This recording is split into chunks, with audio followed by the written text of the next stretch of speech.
wabarakatuh.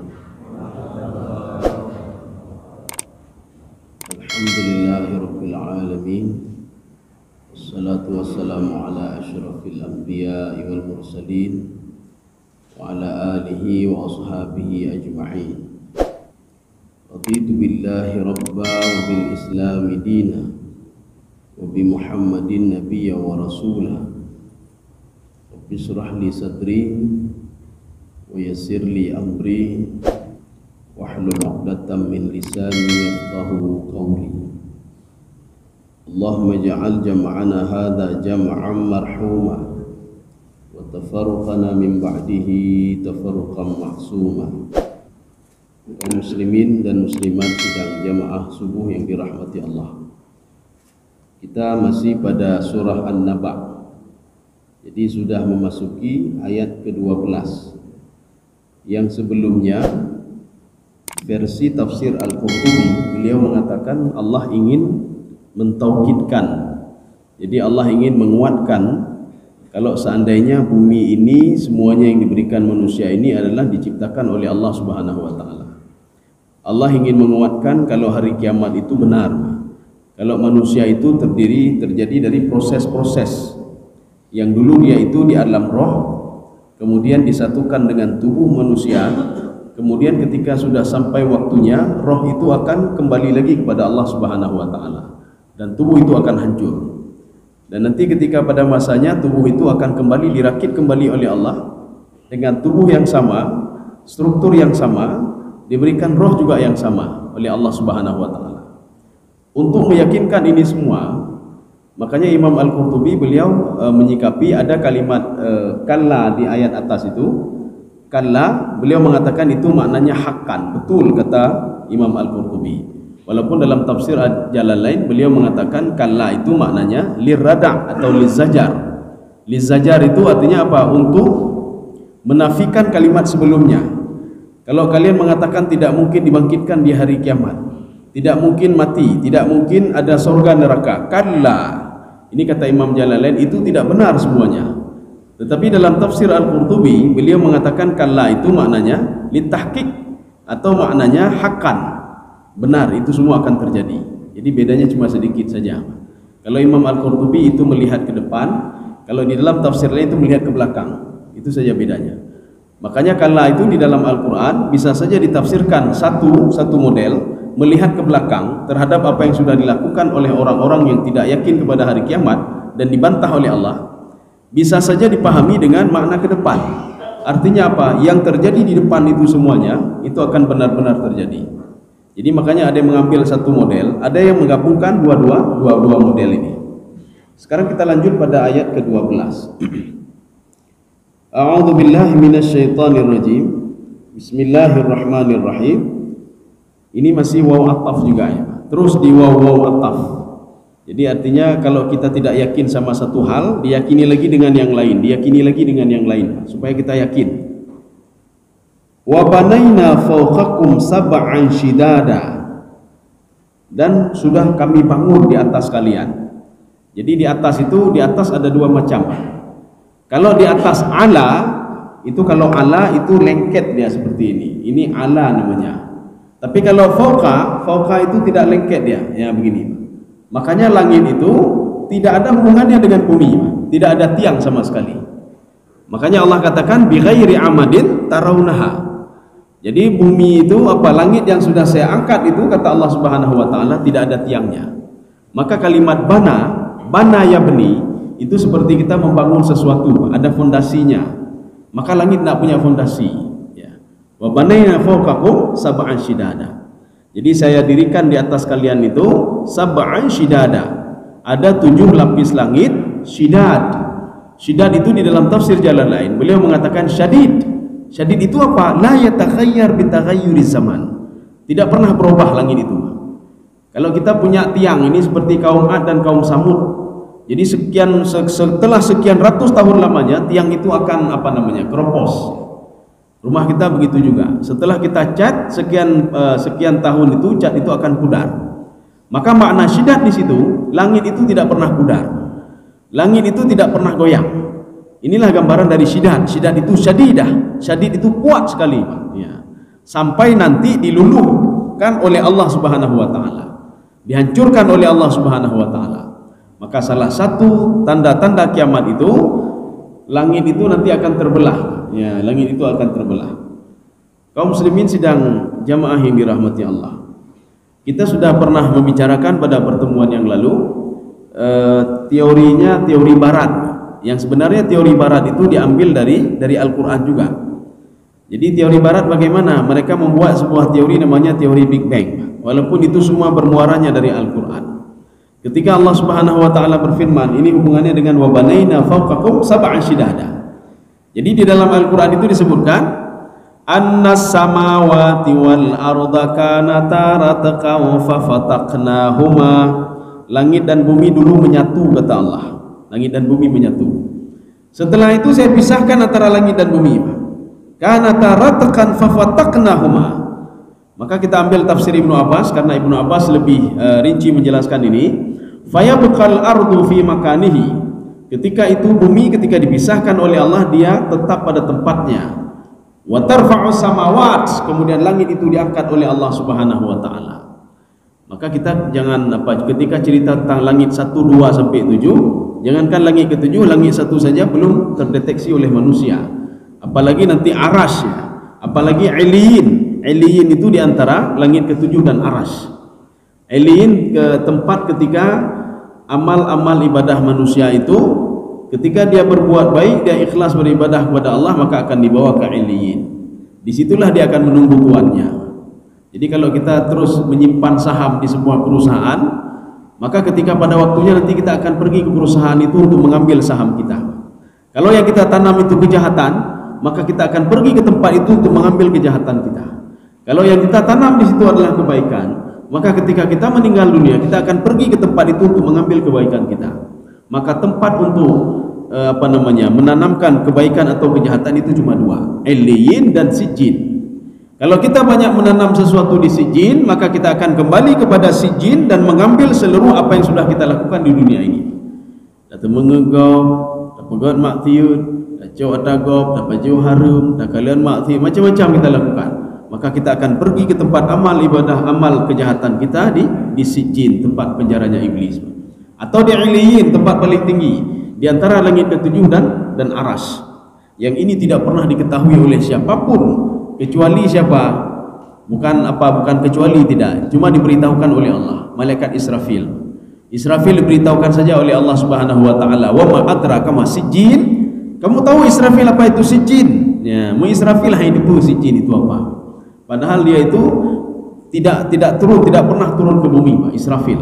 Salah satu malaikat yang belum dia belum melakukan sesuatu dan tidak turun ke bumi di antara 4 malaikat yang diberikan hak oleh Allah Subhanahu wa taala untuk mengetahui yang gaib selama 1 tahun, itu Jibril, Mikail, Israel, Israfil. Ketiga-tiga malaikat ini naik turun ke langit, ya, naik turun ke langit, kecuali malaikat Israfil, dia tidak pernah turun ke bumi. Kaum muslimin sedang jemaah dirahmati Allah. Inilah namanya wa banaina fawqakum sab'an shidada. Jadi karena bumi ini kan kecil sekali, sehingga di dalam surah Ar-Rahman Allah mengatakan wal arda wada'aha lil anam. Bumi itu saya kasih untuk manusia. Tapi manusia salah ini dia sangkang bumi ini sudah besar sekali. Makanya kita ini seperti di bawah katak di bawah tempurung. Arti katak di bawah tempurung, katak itu merasa hebat sekali dia. Karena apa? Tempurung itu kecil, dia hebat sekali. Ketika nanti tempurung itu disepak oleh seseorang, maka dia akan melihat bumi ini rupanya besar sekali. Manusia ketika dia mau meninggal dunia, dia baru melihat rupanya alam itu lebih besar lagi dibandingkan alam bumi ini. Baru dia tahu dia, Pak. Makanya ketika dibangkitkan di padang mahsyar, dia akan terkejut lagi, Pak. Dia lihat apa? Ada yang lebih besar lagi rupanya. Ya. Ketika dia dimasukkan ke dalam surga atau neraka, rupanya ada yang lebih besar lagi. Jadi surga itu sama seperti neraka. Neraka itu punya 7 pintu. Setiap pintu ada juz'um maksum. Demikian pula surga. Surga ada 7 pintu. Di setiap pintu itu, contoh pintu Firdaus, dia punya pintu-pintu lagi. Punya pintu-pintu lagi. Maka Firdaus itu dia punya ada level-levelnya lagi. Maka kata Imam Al-Baydawi dalam tafsir beliau, kenapa punya jenjang apa level-level ya Pak? Ada 1, 2, 3. Hasba al-iman wal amalus salih. Maratibul a'mal. Ya, disebutkan di situ sesuai dengan apa yang sudah dia lakukan di dunia. Maka nanti dia masuk ke dalam firdaus jenis ini, firdaus ini, firdaus ini. Maka firdaus itu banyak sekali. Kaum muslimin sedang jamaah yang dirahmati Allah. Wa ja'alna fawqakum sab'an shidada. Jadi fauqa itu artinya tidak melekat di bumi, Pak. Dia ke atas gitu. Ini fauqa. Tapi kalau ala itu artinya di atas juga. Tapi ala itu melekat. Jadi makanya kalau kita mengatakan saya tidur di atas kasur, itu melekat. Tapi kalau tidak melekat itu namanya fauqa. Dalam tafsir Ibnu Katsir, beliau mengatakan begini. Wa banaina fauqakum sab'an shidada. Itu maknanya bukan langitnya yang diinikan, tidak. Tetapi konsentrasinya kata Imam Ibnu Katsir, di langit-langit itu saya berikan bintang-bintang. Ya, al-kaukab. Jadi bukan bintang saja. Kawakib itu termasuk bintang, planet dan lain sebagainya. Itu masuk semua di situ. Termasuk juga matahari itu kaukab juga, masuk kawakib. Termasuk bulan juga kaukab. Artinya wa banaina fawqakum sab'an shidada. Bitazyiniha kata Imam Ibnu Katsir bil kawakib. Makanya di setiap langit itu ada kawakibnya. Jadi ada planet-planetnya. Termasuk di situ nanti matahari ya. Maka di dalam tafsir Al-Baydawi disebutkan ketika kita ini panas, maka matahari fi as-sama'i tsalitsah. Matahari itu berada di langit ketiga. Ketika musim dingin sekali, musim dingin itu langit itu fi sama'i sabi'ah. Dia pada langit yang ketujuh. Makanya dingin. Kenapa? Karena jauh dari manusia pada langit ketujuh. Di langit ketiga saja matahari itu kita sudah panasnya kali itu nyampe langit ketujuh, langit keliheba di langit ketiga. Apalagi di padang mahsyar nanti. Kata Imam Al-Sawi dalam tafsir beliau, "Idza madda yadahu la adraka syams." Nanti di padang mahsyar kalau kita itu mengangkat tangan kita, maka kita akan bisa memegang matahari itu. Ya. Ini bagaimana ini bayangkan dong, Pak? Artinya belum masuk ke neraka belum masuk seseorang itu, tetapi sudah terazab dulu di padang mahsyar itu dengan apa? Dengan matahari itu. Kaum muslimin sedang jemaah yang dirahmati Allah. Ini yang kesekian kali ini. Wa banaina fawqakum sab'an shidada, ayat ke-12. Kita lanjut lagi. Wa ja'alna sirajan wahhaja. Ini kalau ada terjemahan coba bisa dibaca sebentar. Ya, jadi siraj itu biasanya untuk sesuatu hal yang mengeluarkan cahaya sendiri. Wahaja itu seperti kita bakar api itu wahaja itu membakar. Ini tidak ada lain adalah sifat untuk matahari. Kenapa? Kalau bulan tidak mungkin mengeluarkan cahaya sendiri. Bulan itu menerima cahaya dari mana? Dari matahari. Maka ketika malam-malam kita lihat bulan itu mengeluarkan cahaya, itu bukan sirajan itu, Pak. Itu bukan sirajan. Dia mengambil cahaya dari matahari, Pak. Yang siraja itu adalah matahari. Makanya yang dimaksudkan oleh Allah di sini, wa ja'alna sirajan wahhaja. Jadi ja'ala itu ada yang mengatakan maknanya khalaqa. Khalaqa itu artinya apa? Dulu tidak ada, sekarang sudah menjadi ada. Ada yang mengatakan kalau ja'ala itu beda dengan khalaqa. Kalau khalaqa itu dulu memang tidak ada, kemudian ada. Ja'ala itu sudah ada, kemudian diadakan lagi oleh Allah Subhanahu wa taala. Maka inilah yang dikatakan dengan teorinya barat itu, proses Big Bang ya. Dulu matahari itu tidak ada, kemudian ini kalau kita lihat pemikiran barat itu. Tapi kalau satu tafsir mengatakan lagi khalaqa itu ja'ala, sama dia. Mana buktinya?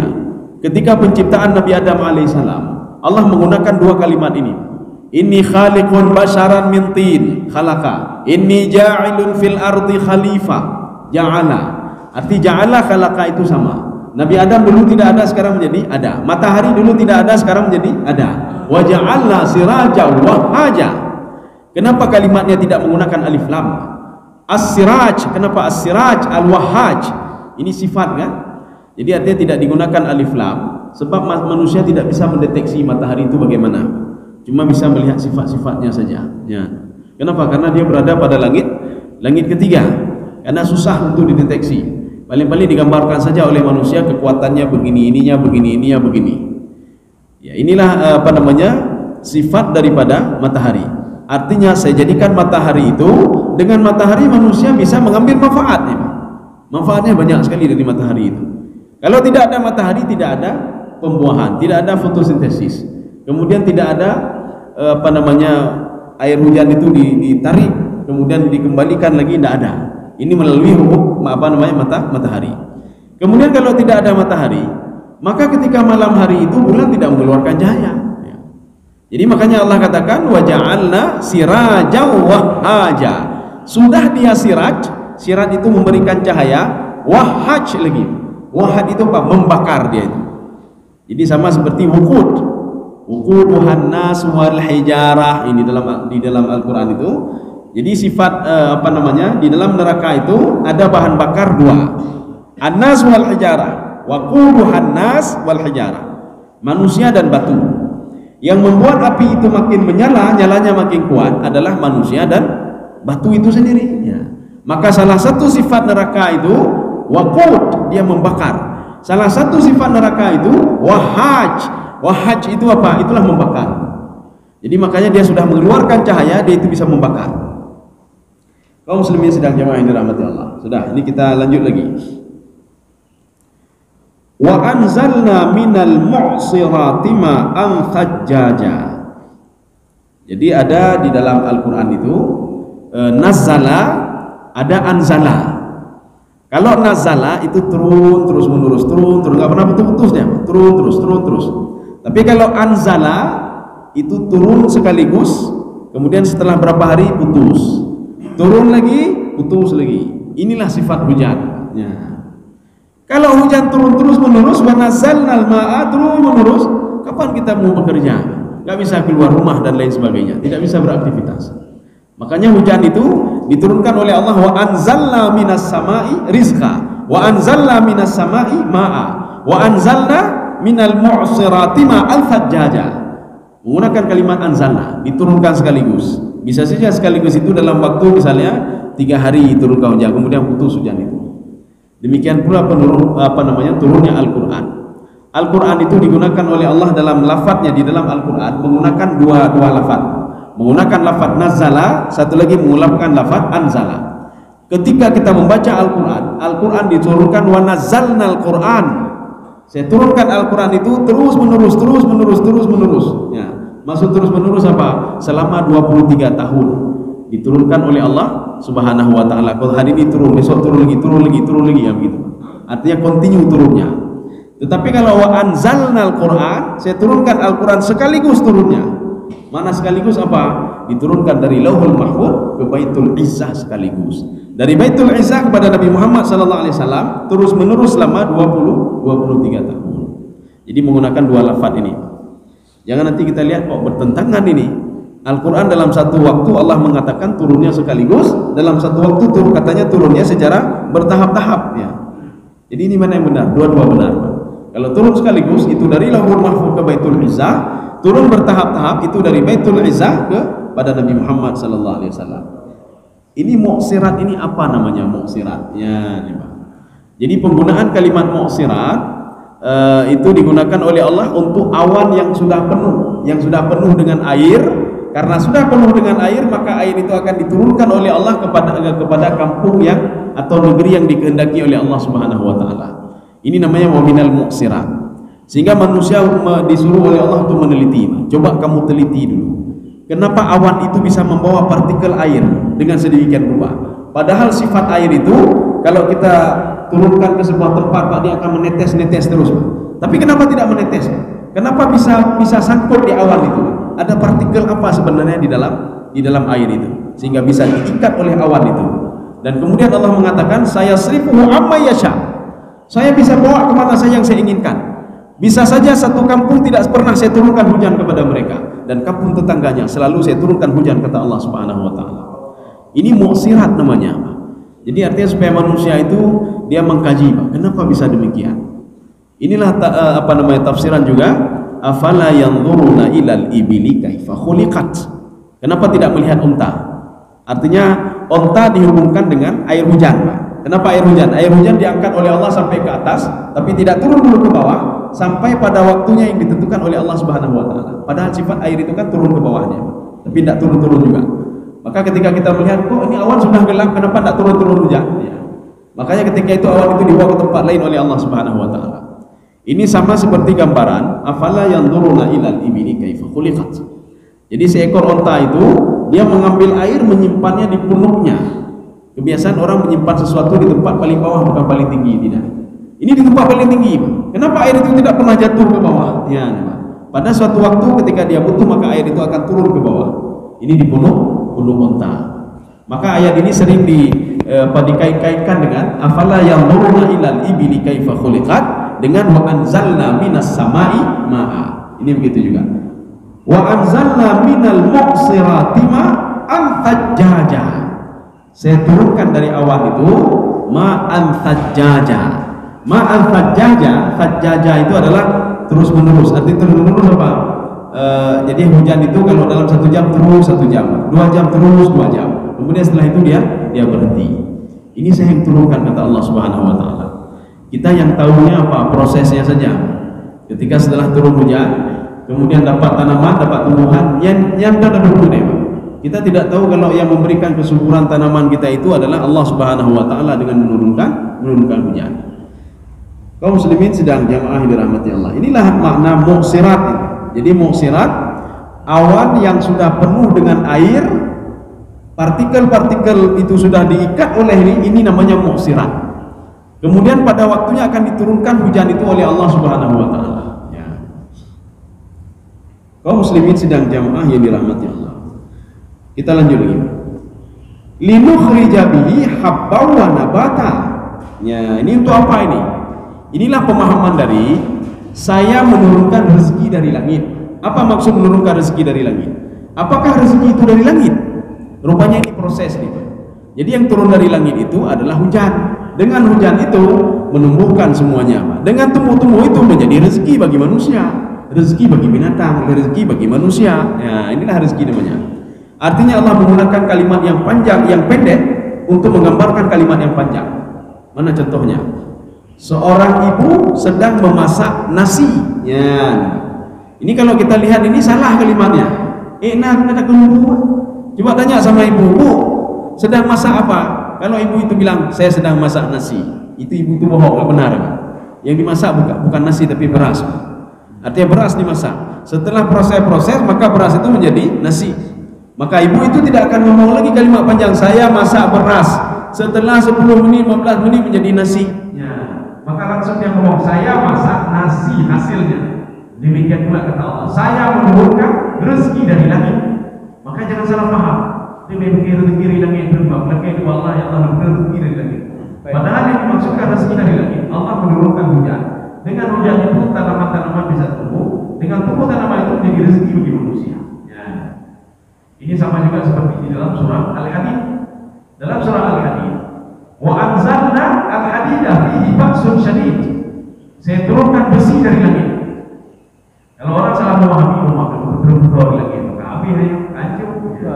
Padahal bukan itu maksudnya. Saya turunkan hujan dari langit.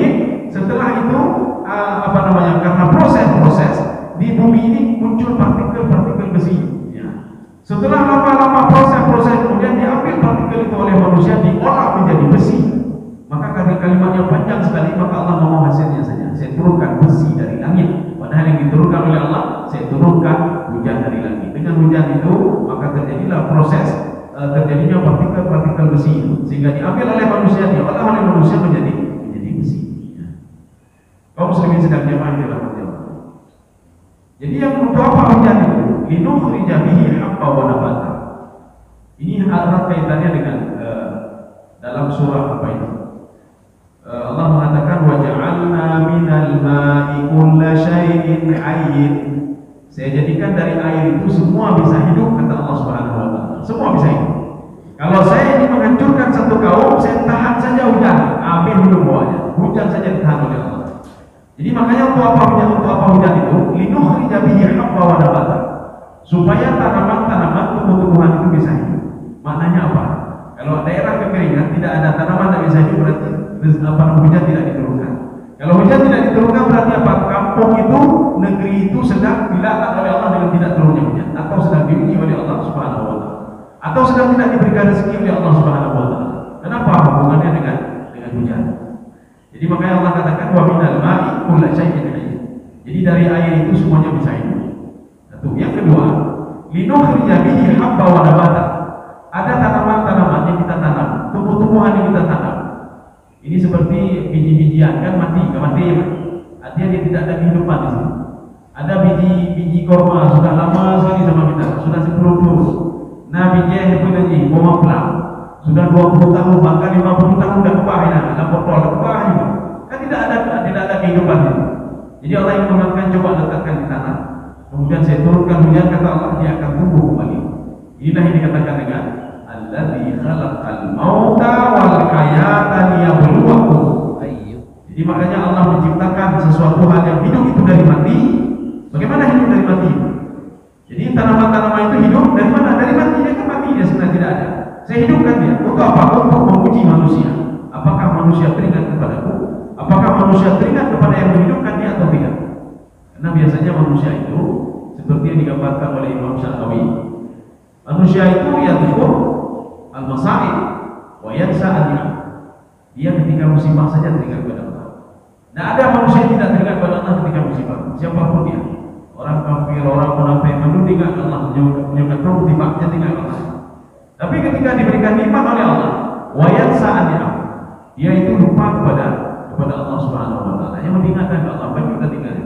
Tapi ketika diberikan musibah lagi, teringat lagi nanti. Ya. Makanya bukan tapi yang jauh lebih banyak bukti Allah cinta kita nyawa supaya kita jauh tidak tapi ke Allah. Makanya ketika diberikan musibah lagi, diberikan itu lagi, salah satunya itu adalah bukti Allah cinta kepada kita. Supaya apa? Kita selalu teringat kepada Allah. Yang menyenangkan kehidupan dan ingat Allah Subhanahu wa taala. Makanya itu waktu gempa-gempa warnanya mesti penuh hidup, mesti penuh. Katanya bukan penuh. Di rumah mati ini. Juga gempa-gempa mati, dia mesti melingkar mati dan rumah mati mesti. Artinya ketika gempa seorang merugi masjid semuanya. Makanya kalau demikian tak perlu lagi pada azan. Karena perlihatannya di nawatir yang gempa lagi penuh oleh masjid. Di menjamah leho dia tegak leho dengan gempa oleh Allah yang penuh oleh masjid. Anak boleh mati. Mati klik noh nak banyak bayang. Jadi Allah tak Nabi Haji gempa dengan yang berbuat ke kami. Kenapa? Karena dia takut yang luar biasa. Kenapa takut? Ketika diberikan musibah, dia teringat kepada Allah. Tapi ketika diberikan fasilitas oleh Allah, diberikan nikmat oleh Allah, kita tidak usah jauh-jauh. Tidak usah kita lihat nikmat itu nikmat pada diri kita saja sendiri. Ya, nikmat tak terlalu. Diberikan nikmat itu saja sudah luar biasa. Jadi makanya bukan di Allah Subhanahu wa taala menghadapi orang yang ada perbaikan seluruh juga. Jika pada orang yang menghadapi dirobati habis. Tapi ini diberikan bebas oleh Allah. Setiap yang mau ke kamar mandi terserah. Kan nikmat luar biasa. Tapi kalau saya bilang ngomongnya hanya yang saluran nani mencuri perbaikan, kapal luar. Oh jangan apa lu berarti 5 menit enggak, 5 menit enggak. Ya kapal luar yang 5 menit enggak. Habis ya. Jadi artinya nikmat itu tidak pernah terputus-putus yang diberikan oleh Allah kepada manusia. Saya rasa sudah. Ya sedikit lagi, satu ayat lagi dulu sampai ayat 16. Wajanatin al-fafa. Apa itu makna jannah? Ya inilah alasan kenapa ketika penyebutan jannah penciptaan Nabi Adam alaihissalam tidak semua kalimat jannah itu artinya surga. Ini apa hubungannya ini? Wajanatin al-fafa. Makanya jannah itu bisa maknanya surga hakiki, bisa maknanya majazi. Apa itu majazi? Itulah yang diberikan tanaman-tanaman oleh Allah seperti surga. Hijau ada lampunya itu subur semuanya, tumbuhannya juga subur semuanya. Itulah jannah namanya, jannah. Jadi makanya Allah katakan dengan hujan itu wajanatin al-fafa. Al-faf itu berasal dari kata lafif. Lafif itu apa? Tumbuhannya banyak sekali kata Allah Subhanahu wa taala. Itu dari mana kalau bukan? Saya menumbuhkan itu kata Allah Subhanahu wa taala. Jadi makanya jangan nanti kita berpikiran Nabi Adam itu di jannah di dalam surga. Surga mana? Ya, memang. Sedangkan surga kan belum ada yang pernah masuk dalam surga. Kenapa Allah menyinggung-nyinggung surga? Sedangkan di dalam hadis dikatakan surga itu mala ainun ra'at wala udhun sami'at wala khatara ala qalbil bashar. Belum pernah ada yang melihat, belum pernah ada yang mendengar, belum pernah terbetak di dalam hati. Kalau betul Nabi Adam sudah masuk dalam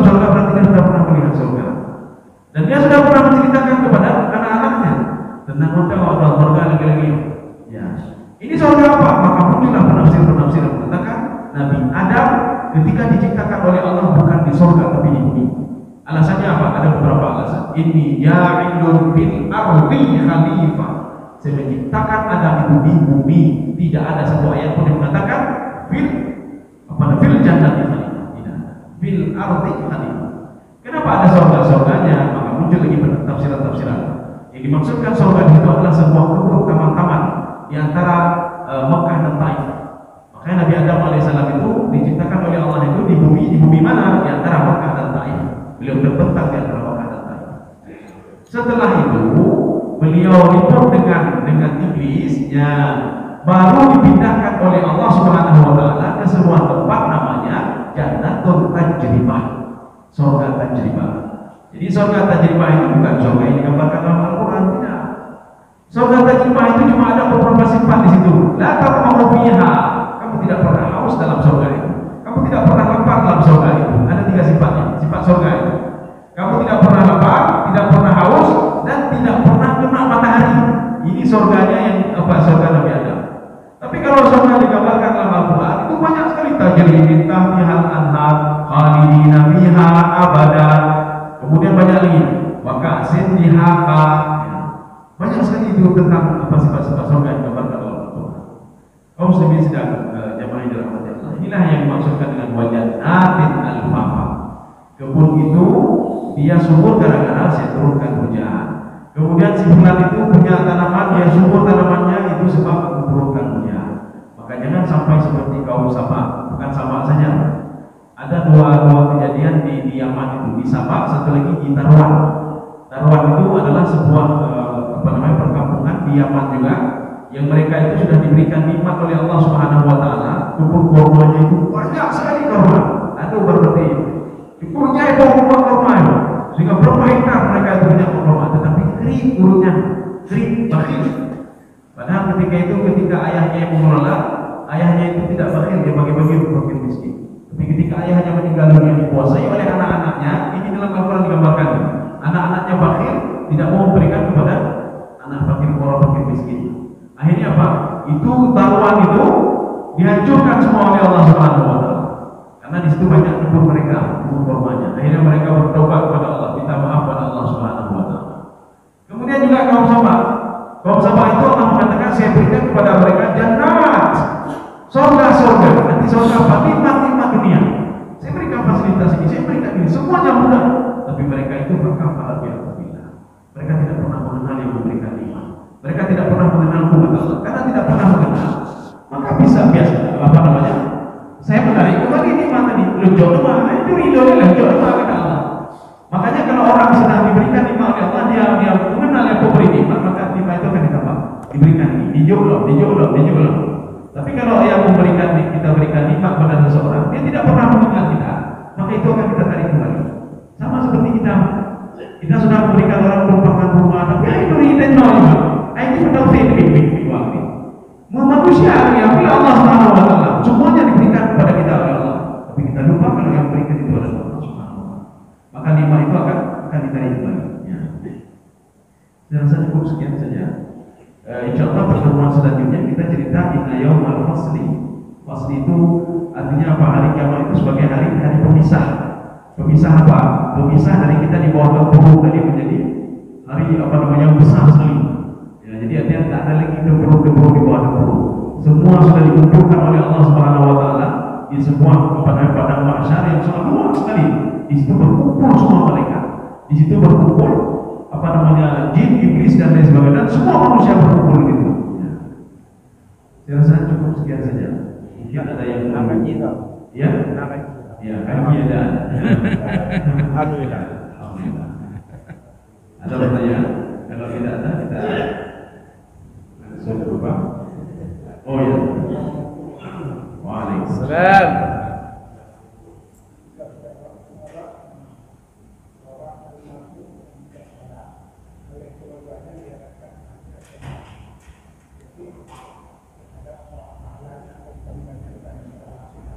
Oh ya. Orang tidak salat, kita sudah berdoa supaya pahala mayat supaya. Ada beberapa hal yang tidak bisa boleh. Lagi Abu Lahab anaknya Saleh. Jadi kita tidak memperoleh semua anak saleh. Karena anak itu dia syirik kepada Allah. Bukti syirik apa? Dia menyebutkan Allah Subhanahu wa taala. Maka Allah katakan ma'aghna 'anhu maluhu wa ma kasab. Jadi apapun yang dilakukan oleh anaknya tidak pernah sampai kepada orang tuanya. Walaupun anaknya berdoa, ya Allah selamatkan orang tua saya, tidak bisa sampai kepada Allah. Kenapa? Orang tuanya syirik kepada Allah Subhanahu wa taala. Orang yang meninggalkan salatnya, Rasulullah mengatakan begini, yang membedakan antara mukmin dan kafir itu apa? As-salat, sembahyang. Kecuali kita sebelum kita meninggal kita berdoa kepada Allah dan berulang kembali. Kaulan maaf, saya penanjian. Kita kata kembali salat kita tadi. Dan kita bertobat kepada Allah Subhanahu wa taala dan tidak mengulangi lagi. Kecuali seperti itu akan diampuni oleh Allah. Tapi kalau kita tinggal sana ada hukumnya, maka itu kan paling besar sekali dosanya. Karena Allah mengasaku ya Allah masalah. Yang pertama sekali dihisab pada hari kiamat itu salat dulu ditanya oleh Allah. Dan kemudian tanya lagi oleh Allah.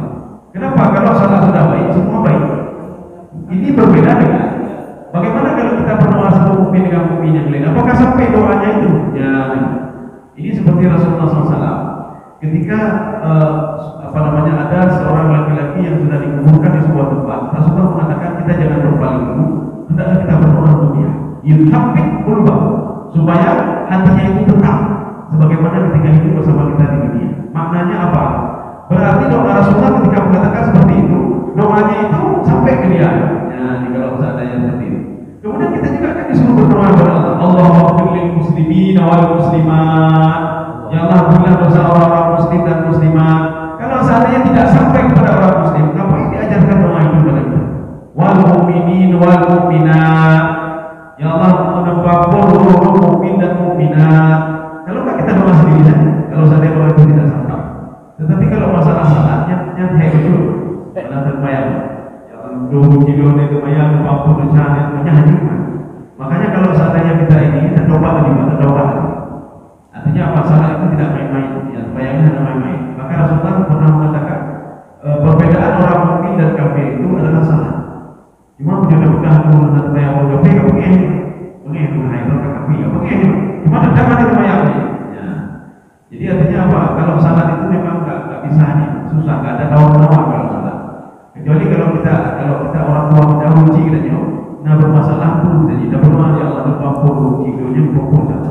Tapi jangan terbayang, itu masuk uji kita oleh Allah. Orang kita tak saleh. Ya Allah 40 kilo yang hendak terbayang sekian puluh ya Allah. Kecuali dia sendiri yang berdoa kepada Allah Subhanahu wa taala dan dia minta ampun kepada Allah Subhanahu wa taala. Maka taubatnya orang yang meninggalkan salat itu bagaimana taubatnya? Dia mengatakan kembali salat yang tinggal. Ini di dalam 3 masalah itu kita bisa melihat nanti dalam fikih Islami wadilah. Di situ Syekh Muhammad Zuhaili itu mengemukakan beberapa pendapat para ulama. Salah satunya Imam Hanafi, Imam Hambali, Imam Maliki dan Imam Syafi'i. Mereka semua sepakat kalau salat itu tinggal harus diqadha. Semua sepakat. Ya. Saya tidak tahu mungkin ada ulama lain yang mengatakan tidak perlu diqadha. Wallahu a'lam bishawab.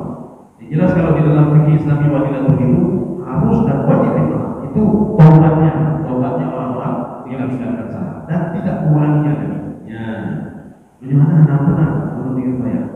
Makanya kenapa anak kecil itu disuruh salat umur 7 tahun supaya supaya terbiasa melakukan salat. Karena salat itu wa innaha lakabiratun illa 'alal khashiyin. Salat itu sifat salat itu berat sekali kecuali orang-orang yang khusyuk. Walaupun 5 menit tapi berat sekali. Mana buktinya?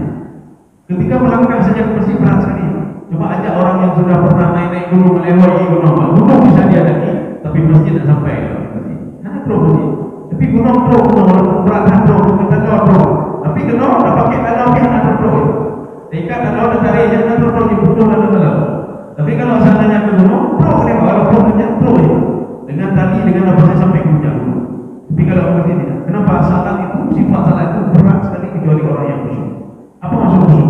Dia nikmati ibadah salat. Maka dalam kehidupan ini kita nikmati saja. Kalau kita nikmati makan. Kita nikmati saja. Ibadah nikmati saja apa? Maka ibadah salat itu. Baca Al-Quran nikmati saja maka akan enak itu. Kita bekerja nikmati saja maka kenikmatan yang bukan akan membuat kita itu kelezatan dalam beribadah. Maka orang pergi ke sawah kenapa dia enak ke sawah? Karena dia nikmati ibadah.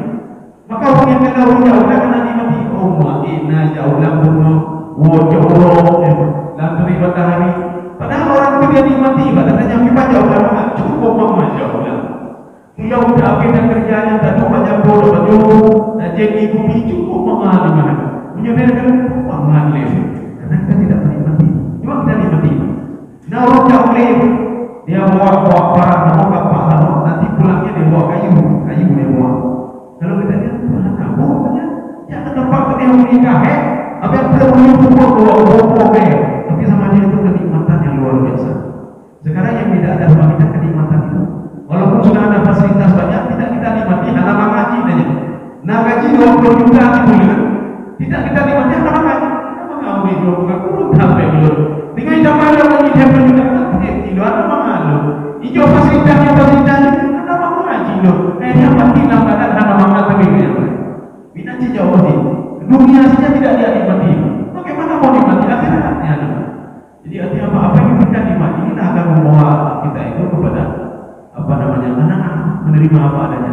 Hijau dia Allah nikmat adanya. Hijau dia nikmati. Karena hijau nikmati kita nikmati. Ya demikian. Mudah-mudahan ada manfaatnya bagi lingkungan dan jemaah sekalian. Subhanallah wa bihamdika, wa la ilaha illa anta, astaghfiruka wa atubu ilaik. Assalamualaikum warahmatullahi wabarakatuh. Waalaikumsalam.